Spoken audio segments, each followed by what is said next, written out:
Bismillahirrahmanirrahim. Assalamualaikum warahmatullahi wabarakatuh.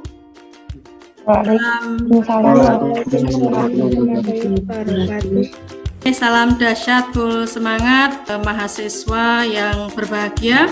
Pada kesempatan siang hari ini saya akan menyampaikan materi sosiolinguistik terkait dengan masyarakat tutur ataupun speech community.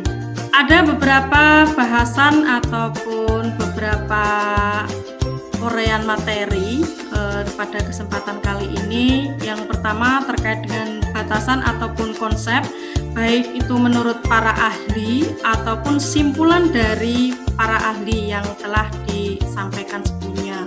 Kemudian jenis penutur. Yang ketiga, verbal repertoire. Kita awali dengan batasan ataupun konsep dari adanya masyarakat tutur ataupun speech community.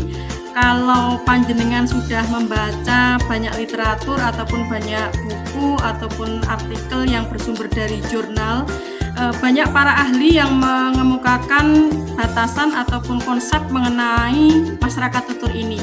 Pertama dari Fishman. Dari Fishman ini setidaknya memunculkan adanya masyarakat yang setidaknya memahami satu variasi bahasa beserta dengan norma-norma dalam penggunaannya. Sementara untuk Labov ini juga memiliki satu konsep ataupun satu batasan yang ternyata kalau dilihat ataupun dibandingkan dengan Fishman ataupun Bloomfield memang berbeda ya. Untuk Bloomfield sendiri menyampaikan bahwa masyarakat tutur ataupun speech community ini sebagai sekelompok orang yang menggunakan sistem isyarat yang sama. Jadi kalau dilihat ataupun disimpulkan baik pengertian dari Fishman, Labov maupun Bloomfield didapatkan satu kesimpulan bahwa masyarakat tutur ataupun speech community itu sebagai suatu masyarakat yang mempunyai verbal repertoire yang sama serta mempunyai penilaian yang sama terhadap norma pemakaian bahasa yang digunakan. Untuk melihat bagaimana detailnya ataupun realnya masyarakat tutur dalam suatu masyarakat tutur tertentu, mari kita saksikan video tayangan berikut.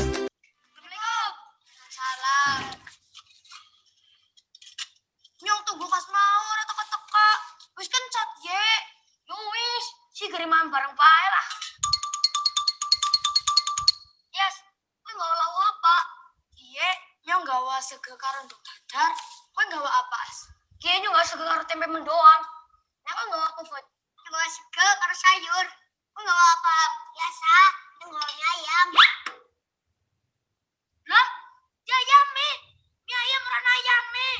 Iya, ora ayame jenenge mie ayam. Iya mie ayam. Riben sihan, nek mie ayam ya kudu ana ayam mbok.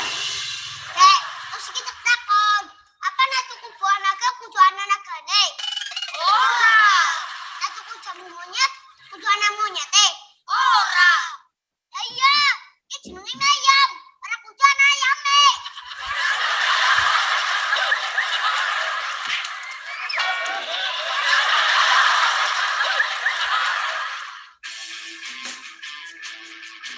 Dari video yang ditampilkan tadi ada beberapa hal yang perlu kita catat. Pertama, kalau kita kaitkan dengan adanya masyarakat tutur, apa yang membedakan antara masyarakat tutur Jawa dengan masyarakat tutur yang ada di dalam film tersebut. Jadi di dalam film tersebut merepresentasikan bahwa cerita ataupun tokoh di dalam YouTube itu bagian daripada masyarakat tutur Jawa. Masyarakat tutur Jawa yang mana? Masyarakat tutur Jawa yang menggunakan dialek Ngapak. Jadi batasan utama yang membedakan antara masyarakat tutur satu dengan masyarakat tutur yang lainnya selain pada aspek penggunaan bahasa ataupun dialek yang digunakan, yakni norma bahasa itu sendiri. Jadi ada norma-norma ataupun hal-hal yang sifatnya norma kebahasaan yang turut masuk di dalamnya. Dan yang menjadi dasar lainnya adalah terkait dengan perasaan yang sama antara penutur satu dengan penutur yang lainnya. Demikian bisa dikatakan bahwa ketika ada suatu dialek secara linguistik yang merupakan satu bahasa, itu bisa dianggap memiliki bahasa yang berbeda. Bahasan yang berikutnya terkait dengan jenis tutur, bahwa di dalam masyarakat tutur ada setidaknya 2 jenis penutur. Pertama terkait dengan penutur berkompeten, dan yang kedua adalah penutur partisipatif. Setidaknya kalau penutur berkompeten itu ada 4 pengetahuan yang memang itu mengindikasikan ataupun menjadi tolak ukur bahwa penutur si A, si B itu berkompeten atau tidak ketika menuturkan sesuatu. Dari beberapa literatur ataupun rujukan yang bisa kita baca menyebutkan ataupun mengidentifikasikan bahwa penutur berkompeten itu merupakan penutur yang benar-benar mampu menggunakan bahasa dalam berbagai tindak komunikasi. Jadi penutur berkompeten ini tidak hanya memiliki pengetahuan terkait dengan kosakata ataupun struktur bahasa yang diucapkan, akan tetapi juga memiliki kemampuan untuk mengkomunikasikannya secara pragmatis kepada orang lain. Jadi empan papan, empan panggonan ketika kita berbicara dengan siapa, terus kemudian bahasa apa yang harus kita pergunakan, terus kemudian kita menempatkan bagaimana di dalam pembicaraan itu menjadi hal yang perlu diperhatikan selain harus menguasai kaitannya dengan kosakata, kaitannya dengan gramatikalnya. Seorang penutur harus memahami kaitannya dengan hal-hal yang sifatnya sosial kemasyarakatan terkait dengan bahasa yang dipergunakan. Nah, 4 hal yang perlu diperhatikan ataupun yang harus dimiliki oleh penutur berkompeten ini. Pertama, gramatikal dan kosakata suatu bahasa. Ketika kita berkomunikasi dengan orang lain, jelas tidak akan mungkin kita bisa menjadi seorang penutur yang berkompeten ketika kita tidak memahami kaitannya dengan gramatika dan tidak memiliki kosakata yang akan kita ucapkan. Contoh, ketika kita berbahasa Jawa, baik kromo ataupun ngoko misalkan saja, ketika kita tidak paham ataupun tidak tahu kosakata bahasa Jawa untuk menyebutkan sirah misalkan saja atau kepala, sirah ketika dalam bahasa krama ada penyebutan mustoko. Nah, itu ketika tidak memahami kaitannya dengan itu pasti juga akan kesulitan seorang penutur itu kemudian memilih ini tepatnya mempergunakan sirah, atau kalau dalam bahasa kasarnya itu eneng ndas seperti itu ya. Padahal berbeda konteksnya ketika kita berbicara dengan orang lain ataupun untuk menyebutkan bagian anggota tubuh, jelas akan sangat tidak sopan ketika kita menyebutkan dengan leksikon ndas. Ndas identik dengan misalnya ndas pitik, ndas kewan, nah, seperti itu. Akan sangat tidak sopan ketika kita memunculkan kata ndas itu untuk menyebutkan bagian daripada anggota tubuh manusia. Seperti itu. Termasuk ketika kita belajar terkait dengan bahasa-bahasa yang lainnya, kita pun perlu memperhatikan dan memahami kaitannya dengan gramatikanya seperti apa, kemudian kosakatanya bagaimana, agar kita itu bisa menjadi seorang penutur yang berkompeten. Yang kedua adalah kaidah-kaidah berbahasa. Ini juga perlu diperhatikan kaitannya dengan pengetahuan yang harus dipahami oleh seorang penutur yang berkompeten. Kemudian mampu menggunakan dan merespon tindak tutur yang berbeda. Tindak tutur yang berbeda itu yang mana ataupun yang bagaimana. Jadi ada macam-macam ataupun tipe-tipe tindak tutur yang biasanya kita lakukan di dalam komunikasi dengan orang lain. Contoh, ketika kita mengucapkan terima kasih, meminta maaf, kemudian memerintah kepada orang lain, tentu tindak tutur yang kita lakukan juga akan berbeda. Meminta tolong kepada teman yang lainnya kok terus kemudian bernada tanya, ini juga aneh ya, seperti itu. Bergantung konteks kalimatnya seperti apa juga. Jadi ketika kita merespon ataupun menggunakan tindak tutur dalam konteks yang bagaimana, baik kita memerintah, Mbak minta tolong mikrofonnya di-off-kan. Nah, ini memerintah yang sifatnya halus. Mbak minta tolong. Kalau misalkan tingkat kesopanan ataupun tingkat kesantunannya ini bisa dikatakan tinggi. Akan tetapi akan berbeda ketika kita mengatakan pateni mikrofone. Matikan mikrofonnya. Mungkin bagi kita yang tidak terbiasa mendengarkan itu, wah kok kasar, ataupun memerintahnya kok straightforward ataupun secara langsung. Ini karena memang biasanya kalau masyarakat Jawa ketika memerintah ataupun meminta tolong pada orang didahului dengan kalimat permohonan ya. Mbak nyuwun tulung. Ini kan Mbak minta tolong, tolong dimatikan untuk mikrofonnya agar bisa proses recordingnya tidak terganggu, misalkan saja seperti itu.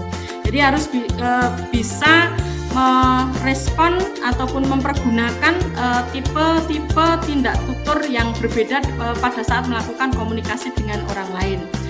Yang terakhir yakni menggunakan bahasa yang wajar. Untuk menggunakan bahasa yang wajar ini tidak usah terlalu berlebihan ketika kita berkomunikasi dengan orang lain. Terkadang ada orang yang dalam komunikasi itu sering memunculkan diksi-diksi yang sangat berlebihan. Contoh, untuk menyebutkan kalimat-kalimat ataupun kata-kata yang sifatnya hiperbol sering dipergunakan, misalkan saja, wah kuwi wanyel banget, saya itu sangat benci sekali ya. Ini kan terlalu over ketika kita mempergunakan bahasa di dalam komunikasi kita dengan orang lain. Mungkin saja nanti bisa diperhatikan kaitannya dengan penutur berkompeten ini. Yang kedua adalah penutur partisipatif. Kalau untuk partisipatif berarti mengikuti ya, atau bergabung ataupun menjadi mitra tutur ataupun teman berdiskusi ataupun berkomunikasi dengan yang lainnya. Nah, ini perlu kita memahami kaitannya dengan budaya masyarakat yang perlu kita perhatikan. Kenapa kita perlu memahami budaya masyarakat ketika kita memahami ataupun menggunakan bahasa di dalam konteks tuturan kita? Contoh saja ketika kita berada di dalam masyarakat Jawa ataupun masyarakat Indonesia ya, akan berbeda budayanya dengan masyarakat luar negeri, Inggris misalkan saja, di dalam contoh penggunaan dalam bahasa Inggris. I want to buy a big water. Saya ingin membeli air besar. Air besar sendiri mungkin konteksnya seperti galon ataupun yang lain begitu ya. Akan tetapi ketika kita kembali ke big water-nya Indonesia, ala Indonesia, big water itu adalah air besar. Air besar itu apa yang dimaksud? Air besar dalam masyarakat kita apa yang dimaksud? Yang dimaksud adalah tinja ataupun kotoran seperti itu. Jadi konteksnya sudah berbeda.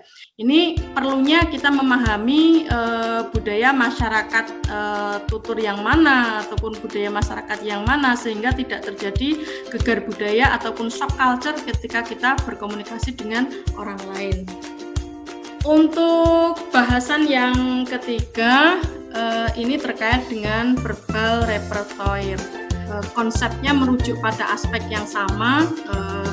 Kalau merunut pada Abdul Khair dan Agustina di dalam salah satu bukunya itu disebutkan semua bahasa beserta ragamnya yang dimiliki atau dikuasai oleh seorang penutur. Sementara kalau kita merujuk pada penjenisan ataupun klasifikasi dari verbal repertoire ini masih terbagi lagi menjadi dua.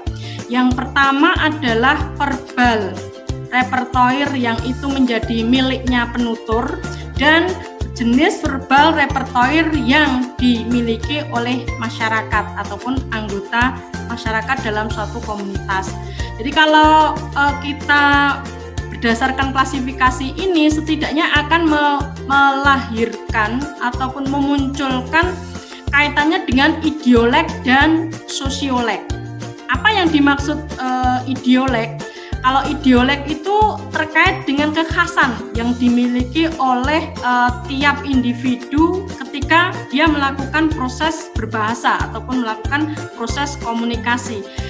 Antara Mas Agus dengan Mas Yusuf ketika berkomunikasi, ketika berbicara, pasti akan melahirkan kekhasan masing-masing. Nah, misalkan saja dari sisi volume suaranya, Mas Yusuf misalkan saja cenderung volumenya tinggi misalkan saja, sementara Mas Agus volumenya rendah, misalkan saja seperti itu. Kemudian dari pilihan kata yang dipergunakan, pilihan kata-kata yang dipergunakan pun juga akan berbeda, menunjukkan kebiasaan seseorang itu bagaimana ketika dia berbicara ataupun berkomunikasi dengan orang lain. Kita akan bisa mengetahui dari sisi volume ataupun dari sisi jenis suara orang tertentu tanpa memperhatikan siapa orangnya. Terkadang seperti itu. Misal kaitannya dengan pilihan kata yang dimunculkan, kita bisa lihat dari para artis ataupun selebritis ya, masing-masing artis itu memiliki kekhasan ataupun keunikan masing-masing. Contoh, Syahrini biasanya dia akan banyak ataupun yang menjadi ikon terkait dengan pilihan kata yang sering dimunculkan itu adalah cantik, seperti itu ya. Kemudian inces dan seterusnya itu menjadi bagian daripada gaya khas ataupun gaya yang sifatnya personal. Sementara kalau untuk Atta Halilintar misalkan saja, kita bisa mengetahui dari diksi ataupun dari leksikon yang sering dipergunakan, yakni asyap misalkan saja seperti itu. Belum lagi untuk yang lainnya, untuk penggunaan unsur bahasa yang lain itu pun juga akan bisa menentukan bagaimana kekhasan bahasa yang dimiliki oleh masing-masing. Termasuk di antara panjenengan semuanya masing-masing memiliki kekhasan yang berbeda-beda yang tidak bisa disamakan. Meskipun sama-sama laki-laki, meskipun sama-sama perempuan, ternyata memiliki kekhasan tersendiri di dalam melakukan proses komunikasi ataupun proses berbahasa.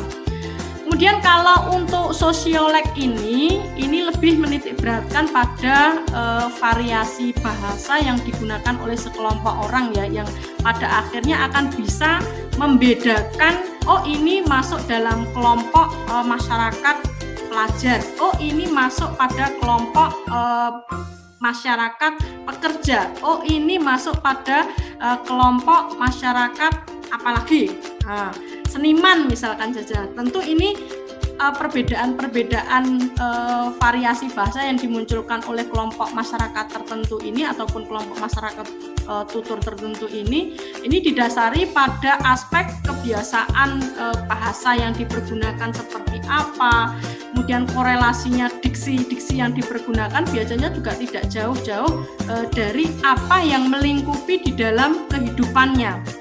Seperti itu.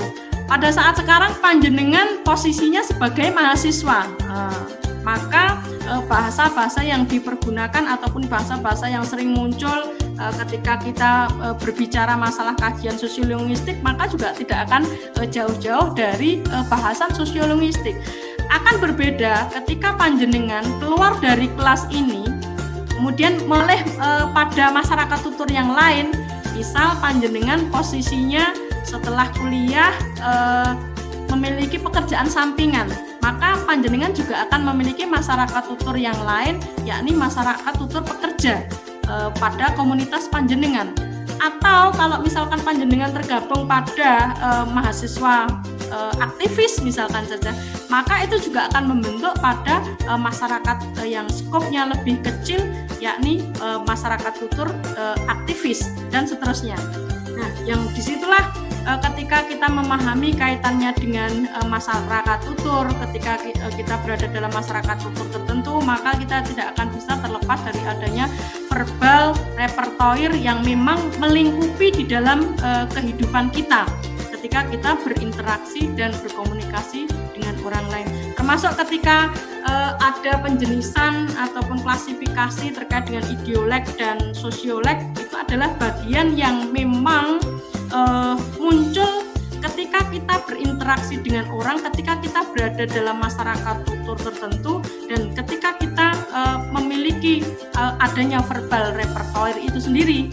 maka akan muncul kaitannya dengan variasi-variasi yang akan membedakan antara satu dengan yang lainnya sesuai dengan porsi, sesuai dengan kedudukan sosialnya, sesuai dengan status sosialnya bagaimana, itu pun juga akan menghasilkan variasi-variasi bahasa yang berbeda pula. Assalamualaikum warahmatullahi wabarakatuh.